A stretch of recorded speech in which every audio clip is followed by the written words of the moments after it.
We are creatures of desire. What we most desire is meaning. What makes us suffer most is a lack of meaning. The Meaningful Life with Andrew G. Marshall. Marital therapist, author, and communications trainer Andrew G. Marshall invites guests from all walks of life to discuss what makes life meaningful. Hello, I'm Andrew G. Marshall, and welcome to The Meaningful Life. Over the 35 years that I've been helping couples on the brink of divorcing, I often get one half suggest perhaps they will try again somewhere down the line, but they're just too exhausted and too hurt at the moment. I've often wondered what would happen if life did throw them back together again. So I was thrilled to discover a Twitter account from a couple called Second Time Around. The account is run by Tommy and Gina Mulligan, and they're my witnesses today. We're getting to discover what is different when you marry the same person for the second time, plus what they can teach us about forgiveness and falling back in love. Now, Mulligan isn't your real name, but you have a Mulligan Marriage. So explain to me what a Mulligan Marriage is. Correct. I kind of chose that name because, I went through a bunch of iterations of the name, and I couldn't figure out something that really described us. And although I don't golf, I'm a big sports fanatic. And one of the things that I do know about golf, playing it a few times, is that you do get what's called a mulligan. A mulligan in golf is basically a do-over. So I figured, what a great way to kind of describe us and maybe others who could relate to us out there. So that's basically what Mulligan is. And I decided let that be our last name. And so that's basically a do-over of our marriage. Sounds a wonderful idea. But you've known each other for a very long time. So, Gina, how old were the two of you when you actually met for the first time? When Tommy and I first met, I was 13. He was 15. So very young. Very young. What memories do you have of him at that point? Not a lot. Like I said, I was so young and he was young. We were at an annual picnic. It was a school picnic that all the Catholic schools where we grew up had every year. And like he said in our letter to you, all the kids at the Catholic schools were very excited. That's all they talked about. You would go out, get new clothes, and the parents were excited for it too because they would go to this picnic. They would see friends that they grew up with, and you would just spend the day. It was at an amusement park. And I can remember I was with one of my girlfriends who ironically was his cousin. And her and I were riding around on the different rides at the amusement park. And there was a short delay because it rained. So we were in line to get on a roller coaster and she started talking to this boy and it was Tommy. So he and I started to talk. We rode a couple of rides and then I didn't see him after that. We exchanged numbers, but back in those days, we didn't have cell phones or anything like that. And he called me and wanted me to go to a movie with him. I was 13. My father didn't let me date. So I told him my father said no. And I didn't see him after that. How incredibly appropriate that you were just about to get on a roller coaster. Exactly. So what did you think when you first saw Gina, Tommy? In her Sunday best, I hasten to add. Well, yeah, I wouldn't say Sunday best. It's kind of a given at this amusement park that everybody's going to be wet at one time or another because either it rains halfway through the picnic or there's a bunch of water rides. So my memory is a lot more vivid because I guess this was kind of my first love or first sign of seeing like instant true love or how you want to puppy love, however you want to describe it. But that day with her just kind of just stuck in my mind for some reason. It was, like she said, it was kind of a brief encounter, but that brief encounter lasted with me for a long time. Lasted that I still remember exactly what she wore and that she had purple eyeshadow. Oh, right. What was she wearing then? Actually, she was wearing, I believe it was stonewashed jeans. She had these little white Keds on there, just little, tennis shoes, white shirt. She had beautiful green eyes, brown hair. And like I said, she was just soaking wet at that time just because it was raining. And I just thought she was the most beautiful girl I've ever seen. Oh. So it took another 2 years before fate once again brought you back together. So how did that happen, Tommy?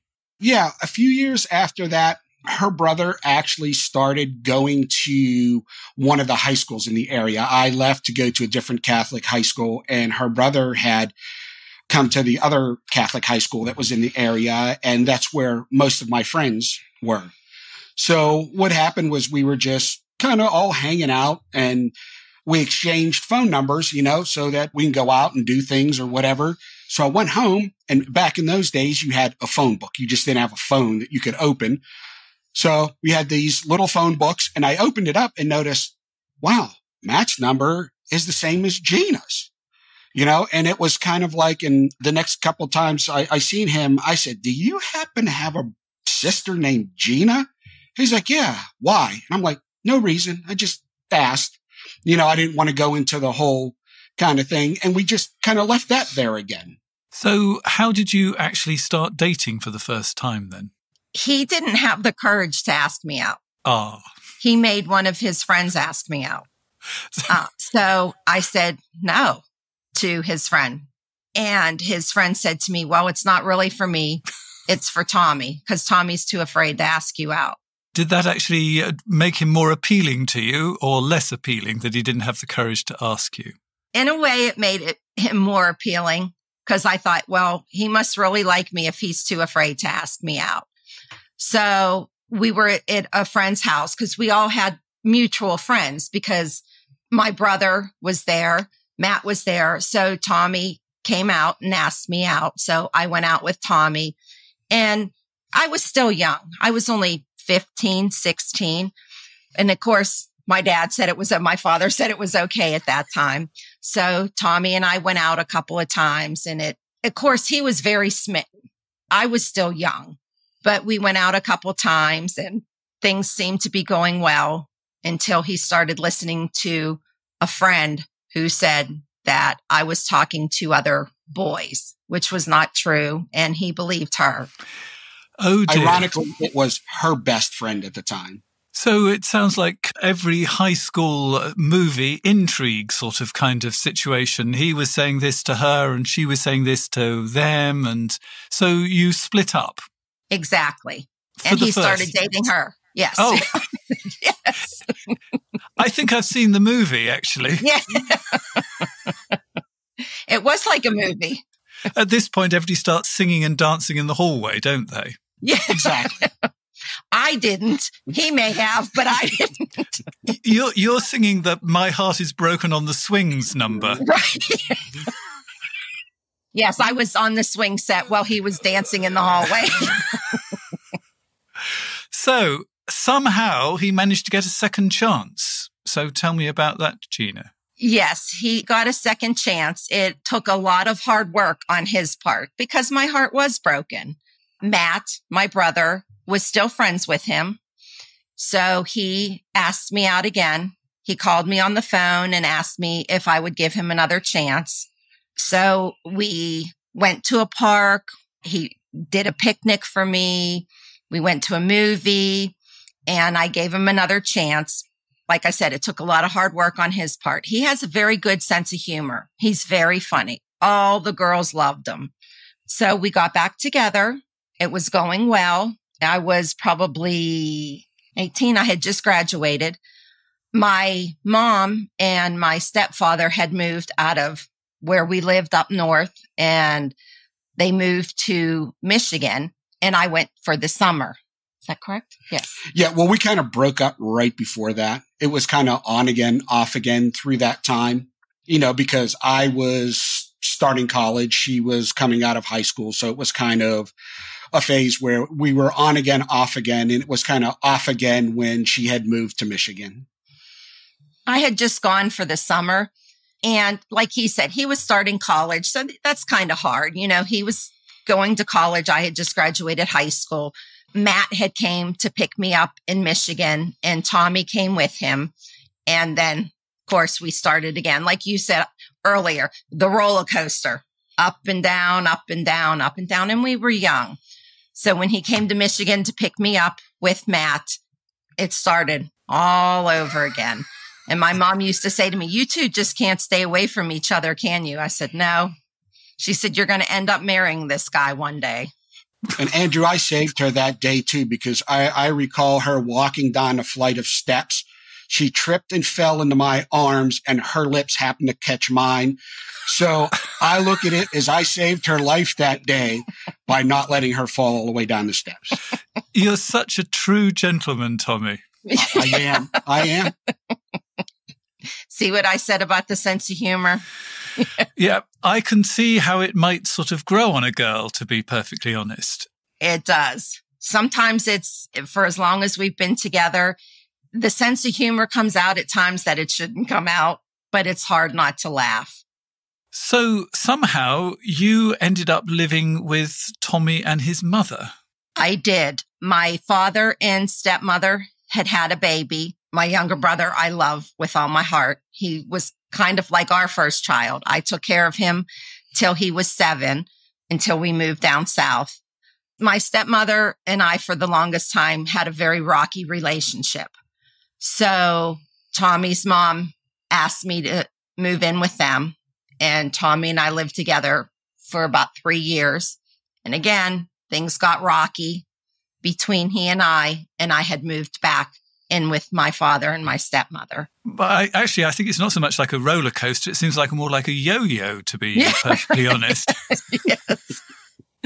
But again, we were young. We were in our early 20s. We weren't communicating well with one another.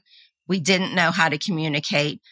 Tommy had that mindset that he needed to be in charge.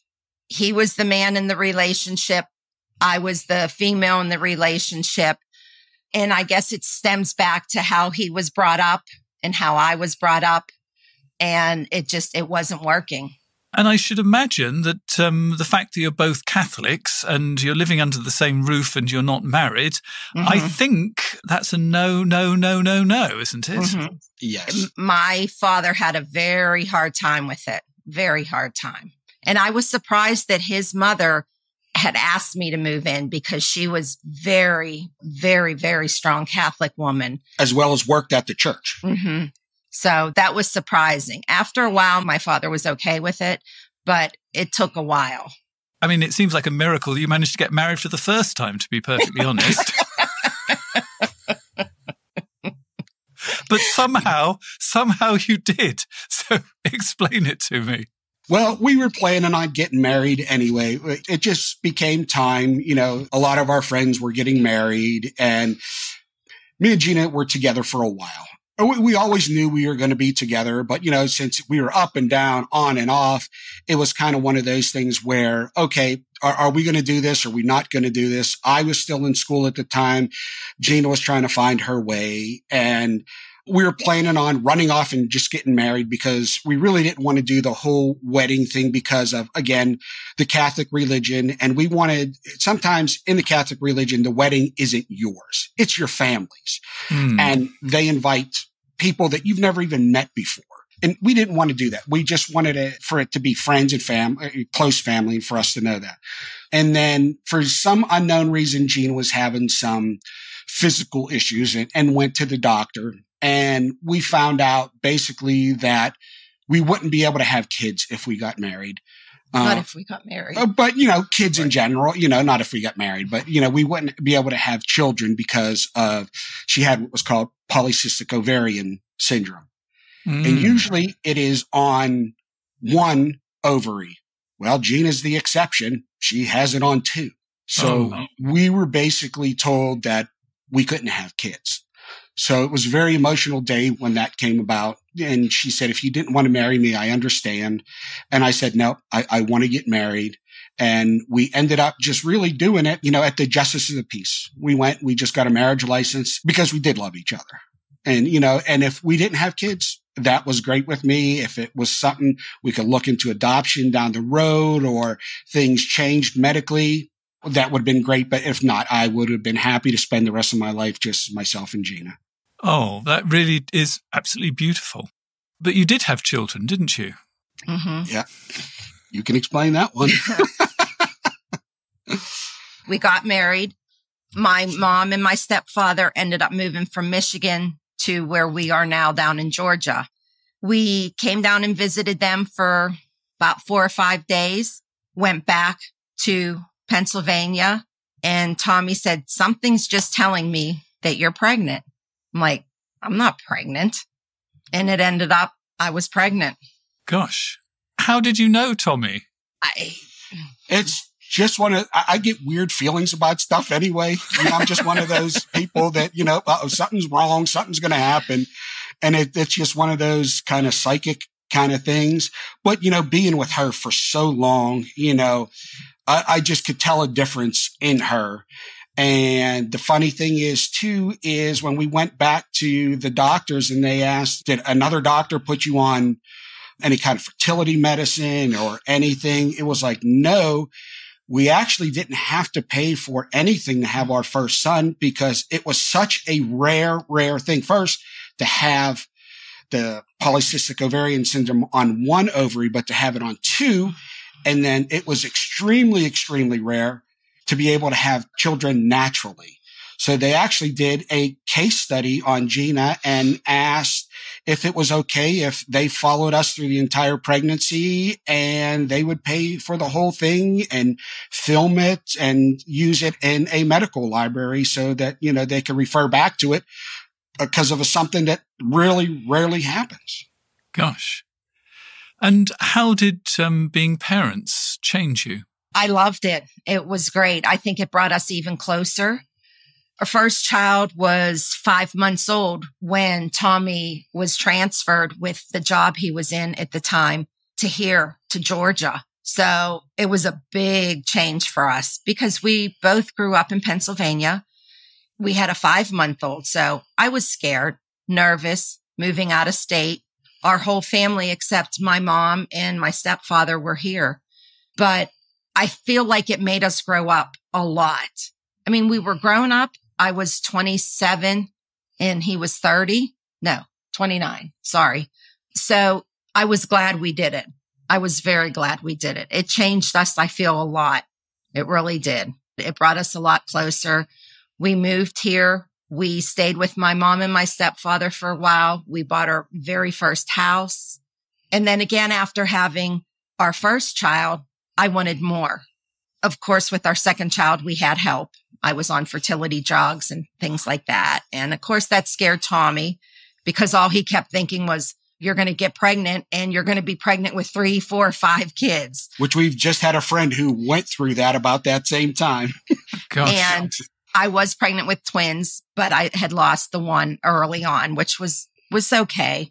I mean, but we had our second son and I love both my children the same, but my second son is he'll always be my baby. I mean, both my kids will always be my baby, but I am closer with my second one. My first one's very close with Tommy. He and Tommy are very much alike. Very much alike.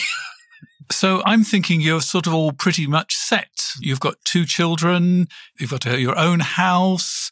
Both of you are committed to this relationship. You love each other. So I can't quite understand why we're about to have another great big dip in the roller coaster. Well, I'll start here just by saying I always wanted a better life, even though, like I said, I had a great life growing up, but things were different, when we had our children.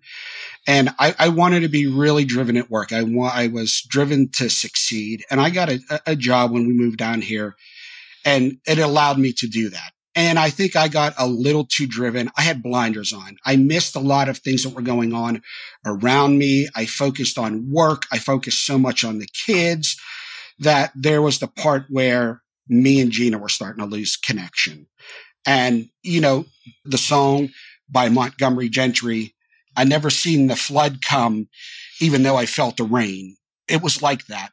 Even though it was raining, I didn't know it was going to flood, and I think Gina kind of fell into those kind of things too, as, she started to work with different people and she was out of the house now and not with the kids. And I think it was just one of those things where, and we preach this to our friends too, kind of misery loves company. A lot of the people she worked with were single. A lot of the people she worked with were either divorced. And it was one of those things where they wanted people around them to be like that. And Gina kind of fell into that kind of side. I fell into the so driven side. And then we were just however we connected, it just missed. And we didn't listen to each other. We weren't communicating. Everything that we had, and it was on this great path, just fell apart. And how was this time for you, Gina? Hard, very hard. And like Tommy said, we weren't communicating. I would say something to Tommy, and I felt like it was going in one ear and out the other. Tommy would say something to me, and he felt like it was going in one ear and out the other. I would talk to my stepfather a lot. He's not with us anymore, but I would always go to him because I felt like if I went to my mom, that was harder. My stepfather and I were very close, but I felt like he could be like an outside source. And he would say, look, Gina, you have to do this, this, and this. You guys have to communicate. Because he was married before. He didn't have any kids, nor did he and my mom. But he was married before. And he said, that's the biggest part of a relationship. You and Tommy have to communicate with one another. You have to sit down. And Tommy and I did do marriage counseling before we got divorced. But I think at that point, Tommy still felt like he had to be the man of the house. He has to do this. I have to do that. And in one of our marriage counseling sessions, the counselor said to him, you have to stop treating Gina like she's the child and you're the parent. Well, that really upset him. And she asked me, she said, do you feel that way? And I said, I do. I feel like I always have to ask permission. Tommy, is it okay if I do this? Do you think it's okay if we do this? I guess I had blinders on. I never realized I asked permission. And I thought, why am I asking permission? I'm not one of the kids. We're in this together. And we were having some financial issues with the house and things like that. And it just, everything, like he said, it started to rain and then the floodgates just opened. Do you think it was a surprise for both of you almost that you got to this point? Or is it more a surprise for Tommy than it was for you? I think it was a surprise for both of us. It just hit. And then when it got to that point where it was going to end, I think Tommy was backpedaling and trying to do everything he could to fix it. And at that point, I was just like, I was done. I felt like I did what I could. And then I look back now and think, if we would have just did this, this, and that, we would have stayed together. It would have been so hard and it would have been a struggle. But I think us getting divorced helped both of us grow so much and be better and make our marriage the second time around so much stronger. So this is the point where what you call your altered timeline comes in. So explain to me what an altered timeline is. It's kind of like a blip. It's kind of what just happened with COVID, where everything just shut down for a period of time, for our story, for our family story, even though we carried on separately. And what I want to make clear to anybody listening to this and who is going through this, and they do have children, that the biggest thing that we've seen, what happened in our relationship and what happens in a lot of relationships, is the parents kind of take a divided force on the kids. We were never that way. Mm-hmm. Even though we didn't talk to each other, we didn't communicate at all with each other.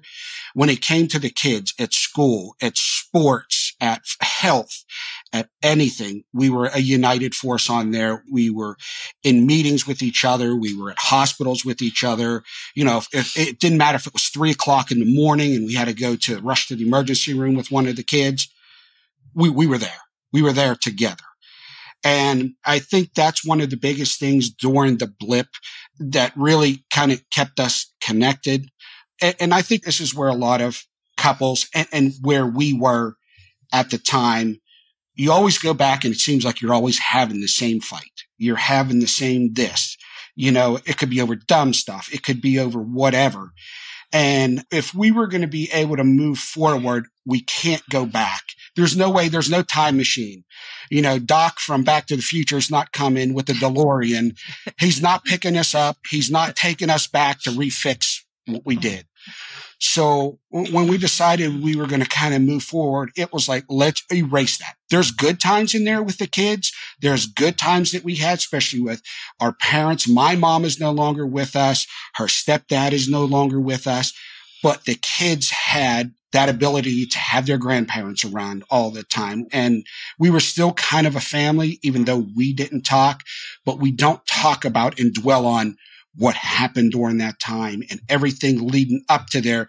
Because like we said, when the rain started coming, it was one of those things where, okay, we started nitpicking at each other and we started picking at those little things. And that led into the divorce. And then after we were divorced and we didn't like each other, we went back and we would revisit those arguments all the time, again and again. Whenever we would start to be cordial with each other, those things just came out. Or a snide comment. And I know you talk about that in your 7 Secrets piece as well, as you gotta stop that. Stop picking at those little things. So when we decided that we were going to get back together, let's just take that as a blip, an altered timeline. Let's pick up from the great stuff that we remember and let's try to build from that forward and just erase that piece from our lives. Mentally, even though it didn't happen physically, we could mentally replace that in our lives and just get rid of it. Actually, one half of me as the therapist is sort of, let's dig in this and let's sort out all of that stuff out. And then there's another half of me that thinks how wonderful that you can actually just parcel that away. You've learned from it. You know that actually picking the scab isn't going to work. Let's let it heal and let's start from here. So I'm sort of pulled in 2 directions on this sort of idea. That's okay. We'll call you back and we'll get into a session. Because I know we still have issues and stuff, but we'll call you on the next call. But it sounds like, Gina, that this was a decision that you learnt the hard way was the best way to approach it. Yes, it was. It was very hard. And I know he said we're going to not really get into the divorce, but I can say that while we were separated and divorced, the first, I'd say 2 years, I'll have a drink socially when I'm out with my girlfriends and things like that. We would do 2 weeks on and 2 weeks off with our boys because the boys were young, very young at the time. When I didn't have the boys, I'd say I was out 3-4 nights a week with friends drinking. That's not me at all, but that's how I coped. And I look back now and think, my gosh, I drank a lot. It sounds like a lot of pain. I was, but I just masked it. And I think Tommy thought I was fine. I was okay. And like he said, the only time we talked is when it had to do with the children. We wouldn't talk other than that. And friends and teachers at school, because the boys were at the same school, could feel the tension in the air. And I know the boys felt it, even though they were kids, they felt it. Kids know that. And I look back now and it breaks my heart because I know they felt it. Our older son and I had a very hard time because he was older and he, I'm sure, could hear things and pick up on things. So it took my older son and it took us a long time to rebuild our relationship. So there you are. Both of you, it sounds like, in a dark place, both of you nitpicking at each other, both of you cooperating for the children, but both of you, it sounds, truly miserable. And somehow, we're going to call this divine intervention, the two of you got another chance, but it was a pretty dark other chance. So who's going to tell me about this? Well, I'll tell you about it because I don't think Gina remembers much of it. Because of what happened. You're going to make me cry. No, that's okay. Go ahead. Since both of our boys went to the same school and we did on and off, for the weeks, I never went to Gina's place. Gina never really came to mine. But Gina suffers from migraines, and she's had her whole life. And sometimes they get so bad where she can't see. So she brought the boys home the one day after school. And I mean, it was just weird for her to ask me. She said, I can't make it home. Can I just come in and lay down for a while? And I can see when she has the migraine, her eyes change. I mean, there's just the glassiness. There's just a deep nothing when you stare into her eyes. So I know it's not like that, but I mean, it's like there's nothing there. Her brain isn't functioning correctly, in there. And she asked if she could lay down, and I said that was fine. So our older son stayed at my place, and I took my younger son to guitar lessons. And in the middle of the guitar lesson, my older son called me and he said, Dad, he goes, there's something really wrong with Mom. And I said, what do you mean? He goes, she's not making sense. I can't talk to her. She's not making sense. So he had put her on the phone, and it was just rambling. It was just I can't even explain. It was like speaking in tongues. And I got my younger son out of there. I'm on my way home. There's something not right. I came home. I looked at her, and she, for half a second, she was fine. And then she'd go back into this rambling. And I'm like, come on, let's go to the hospital. And both of us, naturally, no, we're not going to the hospital. That's money we don't have. And so I said, no, we're going. Something is definitely wrong. We're not doing this. So on our way to the car, Gina had fallen off the curb. And I'm like, or basically stumbled off the curb. And I said, are you okay? And she's like, no, I can't move my leg. And so we got in the car. And as soon as we got to the hospital, I went in the emergency room, and I said, I think my wife's having a stroke. They rushed her in the back. And, since I was no longer Gina's husband, they wouldn't give me any information. And I just sat in the waiting room. Well, come to find out that they had a medevac helicopter on the way because they thought Gina had a serious brain injury. They couldn't figure out what was going wrong. It wasn't a normal stroke. They couldn't diagnose what was going on. And I mean, the doctor told us, luckily, minutes. If we wouldn't have got to the hospital in that time, it's something that could have been extremely devastating. And when the nurse came out and asked for Gina's emergency contact information, and, that would have been her parents at the time, I kind of told her we have kids at home, and, I would make the call that Gina and I are on good terms, and I would make the call. And the first thing I thought before I made the call was, oh my God, if I go home and she's in this bad of a condition, is she going to make it out of here? What am I going to tell my kids if I don't bring Gina home? And it was one of those things where I had to call her parents. Her mom was on the first flight out that she could. And what happened was Gina had what's called a hemiplegic migraine. It's a migraine that goes into a stroke and gives you stroke-like symptoms. Some people recover, some people don't. It's one of those things, but they were concerned because they seen the blood bleed in her brain. So they weren't sure if it was an aneurysm, some other brain injury. It was just out of the norm for the doctors there. But as Gina was able to recover from the hospital and come home, we both lived separately. And being that we were amicable, but we really didn't talk. There was no way. Gina couldn't bathe herself. She could barely walk. She couldn't talk. She had to learn how to talk again, walk, use her extremities, her arms, everything. I wasn't going to burden two young sons with that of taking care of their mother or having their mother leave and go out of state, and we're separated even more as a family. So, I always loved Gina deep down. No matter what happened in our lives, there was always that underlying love that me and her had for each other. And at that point, I had to make a decision. And my decision was that I was going to bring Gina to my place, move her out of hers, and I would help her rehab. And you know what? If she recovered, great. If not, I was prepared to stay with Gina the rest of my life and help her through all her trials. So what was it like when he said, you're coming to my place for rehab? What did you think? It made me love him even more. I mean, I never stopped loving him. I had to go to rehab 3 times a week because I was paralyzed on my left side.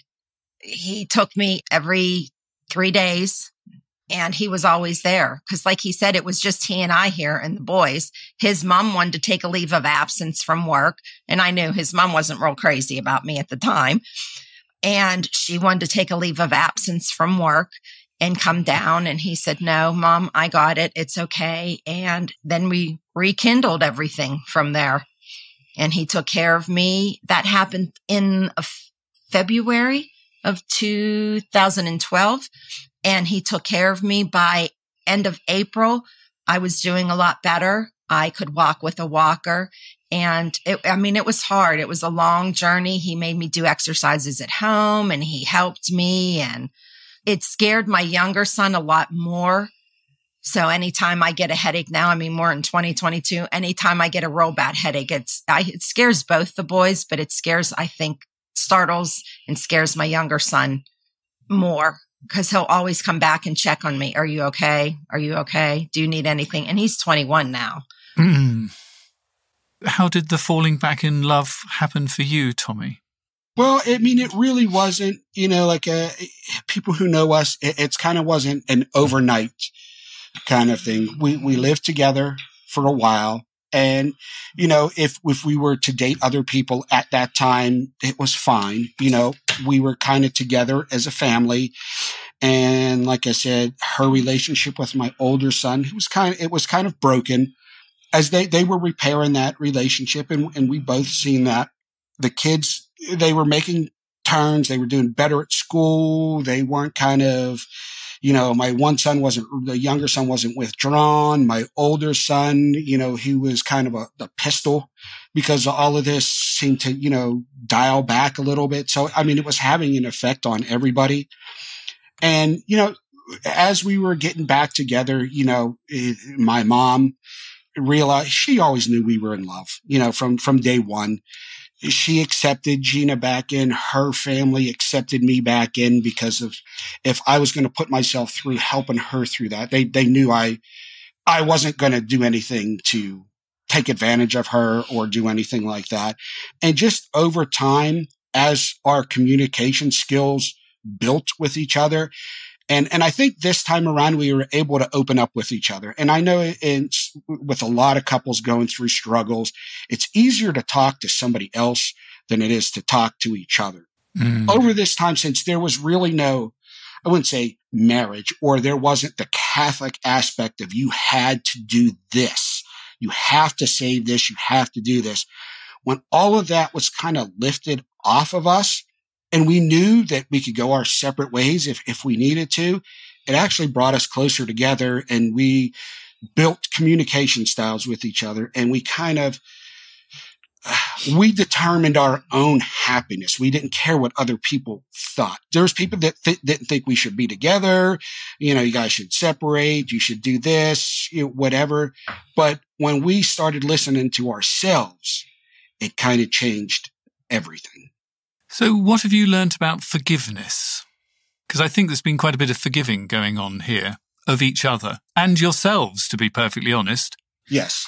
Well, like you said, you can't sweat the small stuff. You have to let that go.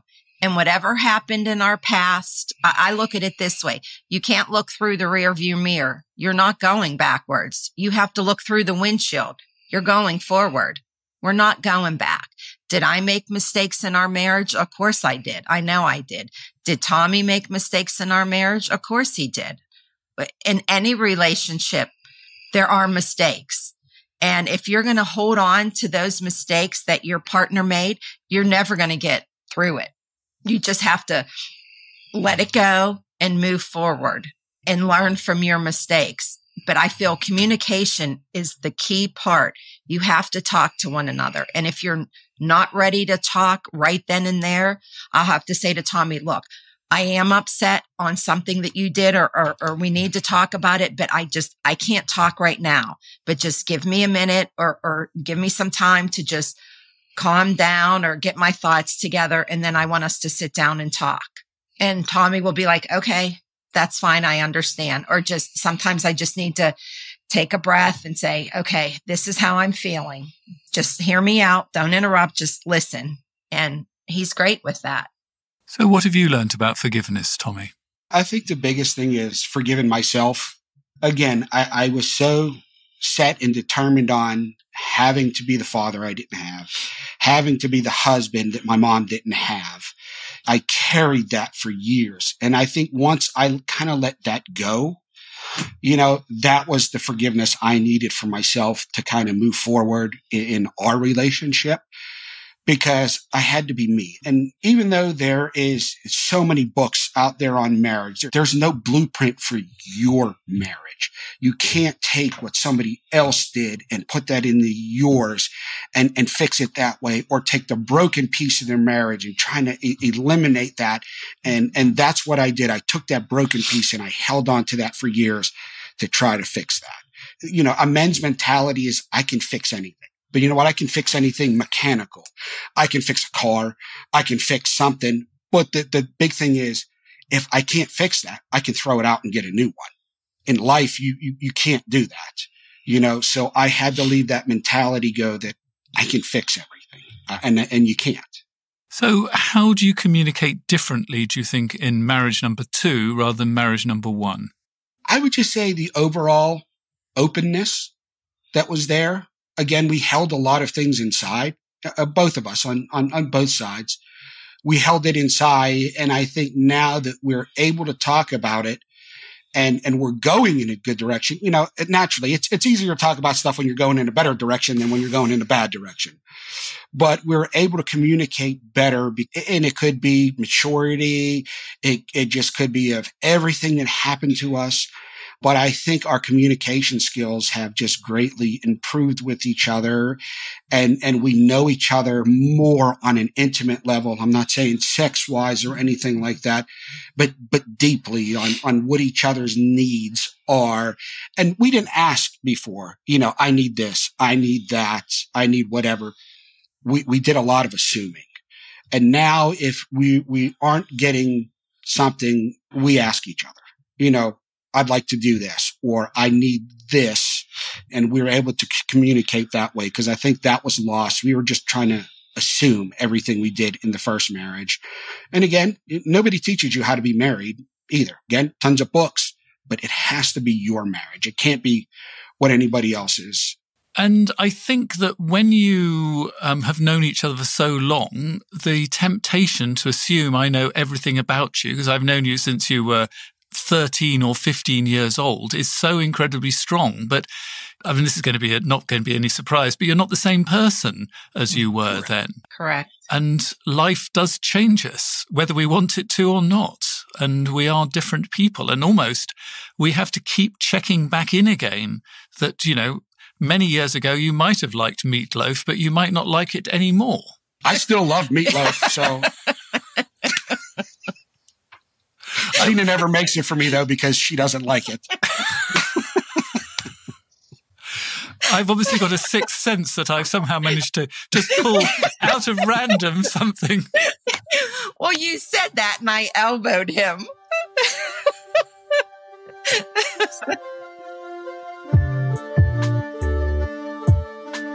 The Meaningful Life with Andrew G. Marshall. Please follow us on Twitter, like us on Facebook, and visit our website, andrewgmarshall.com/podcast, where you can join our supporters club and unlock bonus material and other benefits. One of the things we do on the podcast is if you've got an issue that you would like to write into us, you can go to my website, www.andrewgmarshall.com/podcasts, and you can write to us, and I will get my witnesses to give us some of their thoughts on the subject, and I will share you mine as well. And here's a letter that I've received. I've been married 13 years and my wife and I were together 5 years prior to that. We met at university and neither have ever really had other relationships. My wife told me recently that she's fallen out of love with me and has been having thoughts about leaving for years. We started counselling together and individually about 3 weeks ago, and while I thought things were progressing, in our couples session yesterday, She said she did not think what was wrong with us was fixable and that we need to start a plan to separate, and that makes it easy on the children. I respect her for thinking of the children, but my heart is absolutely broken. We do have communication issues. I've not been the best listener. I'm a confrontational person who says what's on his mind. My wife is the opposite. She's kept all her feelings about us bottled up until the last month, when it all came spiralling out. She has told me that she needs to start living for herself, not me. She wants to grow as a person, and I'm not the person she thinks can help her with that. Last night, my wife told me that we need to take things day by day, while I told her I'm not ready to give up and have asked her to keep her mind open to alternate endings to our problems, i.e. separation is not inevitable. Our therapist has told me to give my wife psychic space and to be patient. What else can I do? Can you help me with the next steps? What can I do, or should I do, to help this to a happy conclusion, which in my mind means keeping my family together? So, I think we need a woman's take on this one first, Gina. So, what did you think reading this letter? Well, my first thought is 3 weeks is not long for being in therapy. Like Tommy and I had said earlier, communication is the key part. She needs to let her husband know exactly what she feels is missing in their marriage, what she feels had been missing and is missing in their marriage, and what she wants.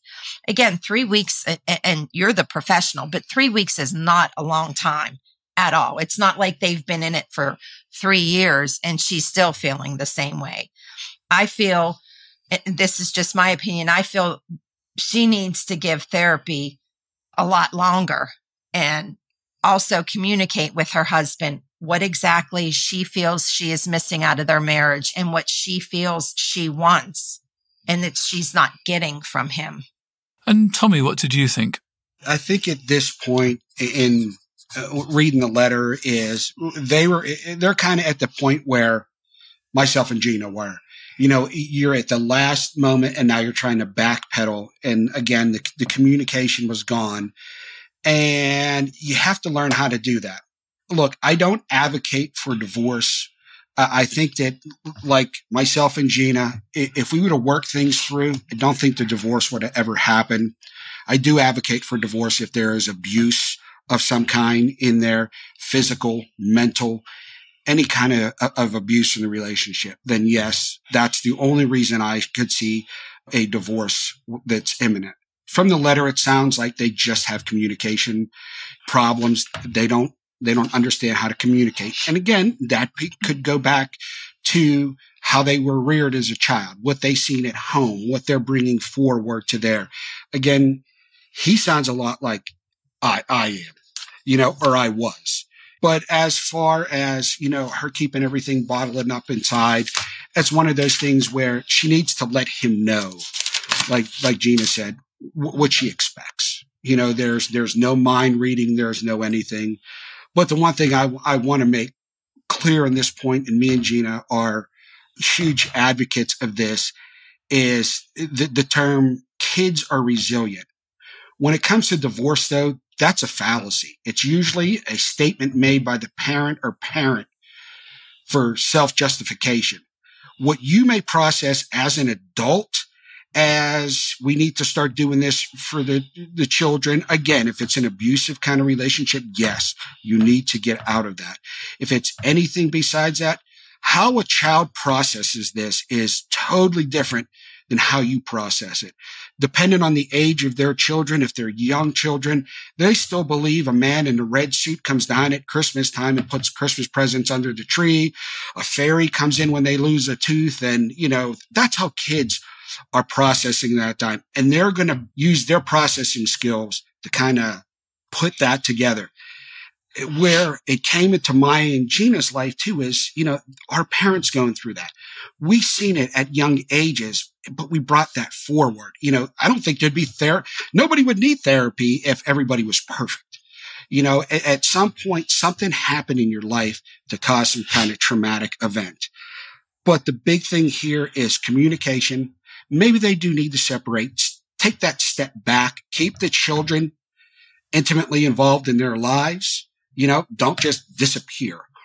But take that step back, continue counseling, because at 3 weeks, both sides really aren't telling the truth. They're telling their version of the story. And eventually in therapy, as you know, those versions change and the truth eventually comes out.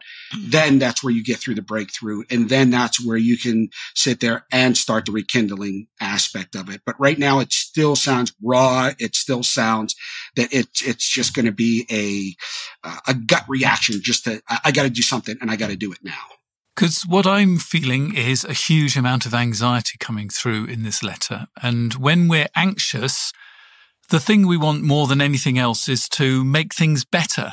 And the way we think we're going to make it better is trying to get a positive answer. So you're all the time pushing your wife to say something positive. You're pushing her to say, yes, I will keep an open mind. But every time you push her, she's feeling that you're not listening to her. And if you're not listening to her, she feels you will not change. And if you're not going to change, then she doesn't want to be in this relationship. And so the really difficult part of this is you need to be patient, not just with her, but with yourself. And when you feel that anxiety, I want you to sort of notice, I'm feeling anxious. Take a couple of breaths, and then instead of actually trying to magic it away, actually you're going to have to do the hardest thing of all, which is say to your wife, tell me more about that. Because if she feels that you're really listening to her, about the fact that, you need to take it seriously, that she's truly unhappy in this relationship, she wants to go out. If you're really listening to her and you're saying, tell me more about that, and she actually hears those words aloud and she lets you and you let her say them rather than trying to argue with her when she will suddenly start arguing back, she might in her own mind begin to question some of these things. But if you're questioning them for her, she'll never get to that point. So really, the thing that you can do the best is, number one, bite your tongue. Number two is bite your tongue again. And number three is bite the inside of your cheek and nod and say, tell me more. And when she's finished, you can then tell her how you're feeling. But I'd much rather actually you told her how you're feeling rather than what you think that she should do. So tell her that you're brokenhearted. Tell her that you're anxious. Tell her that you're frightened. But don't try and convince her about what she should be doing. Because if she feels she can't talk to you because you're going to immediately panic and start arguing the other side of the story, she is going to shut up. And the minute she shuts up, off she will go. And in my experience, women don't particularly want to leave. It's just their husbands panic so much they effectively, with their panic, push her out the door. So if you take just one thing away from this, is your panic is pushing her away. And the more you panic, the further she will go. So if you can just listen, repeat back, oh, so you were really upset when I didn't cook any meatloaf for you, then she will really feel that you are listening and that something is different.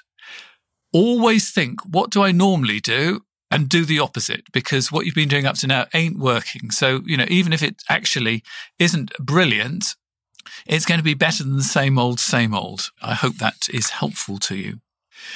Well, thank you, Tommy and Gina, for being my witnesses on The Meaningful Life today. I have to turn the tables on you and ask each of you what makes your life meaningful. Let's have Gina first. Well, what makes my life meaningful is having Tommy and our 2 sons in it, and just being married to Tommy again. I'm glad we got back together for the 15th time. I'm glad we worked things out. I couldn't see my life without Tommy in it, and I'm glad we're moving forward. We do communicate a lot better with one another, and I hope to be sitting on a porch with Tommy one day in our rocking chairs and drinking sweet tea. Well, wait, we don't drink sweet tea, even though we're in the South. We don't drink sweet tea. We drink unsweet. That's our northern part of us. But I'm very glad to have Tommy back in my life, and growing old with him. And thank you for having us on your show. I very much enjoyed it. Tommy, what makes your life meaningful? I think what makes my life meaningful is I was able to exercise the demons of, again, try to fix what my father, had done and learn how to do that, and being able to raise two remarkable young men, and be able to, give them a good start in their life. And that I was able to get back with my love at first sight kind of person, and, do that. And again, like she said, we hope to be sitting on a porch someday and rocking chairs all the way to the very end. Well, unfortunately, this is where the conversation ends, unless you are a supporter of The Meaningful Life. Because if you're a supporter of The Meaningful Life, I'm going to be asking Tommy and Gina 3 things they know deep down to be true. And I'm going to be sharing with them and supporters the 7 failed strategies for persuading your partner, and 3 that do work. I'm going to be seeing if they agree with me or not. So that's 7 failed strategies for persuading your partner and 3 successful ones. And we'll be finding out 3 things they know deep down to be true. So if you'd like to become a supporter or to hear this, if you're on Apple, there's a special button where you can subscribe to us. The same with Spotify. If you would like to become a Patreon supporter, here come the details. You've been listening to The Meaningful Life with Andrew G. Marshall. You can follow Andrew on Twitter, like him on Facebook, and please leave a review wherever you consume your podcasts. Making, editing, and distributing The Meaningful Life comes with substantial costs, and we'd like to ask for your help. Visit our website, andrewgmarshall.com/podcast, where you can join our supporters club and unlock bonus material for every program, send in a letter to be discussed by Andrew and his guests, and join a community of other people seeking to make their life meaningful. At the gold level, you get even more benefits. Production of The Meaningful Life with Andrew G. Marshall is by Michael Dooney. Social media by Madeleine Healy. Sound engineering and theme tune by Sebastian de la Luz Mendoza. And I'm Susie Colick. Please tell your friends and spread the word. Thank you.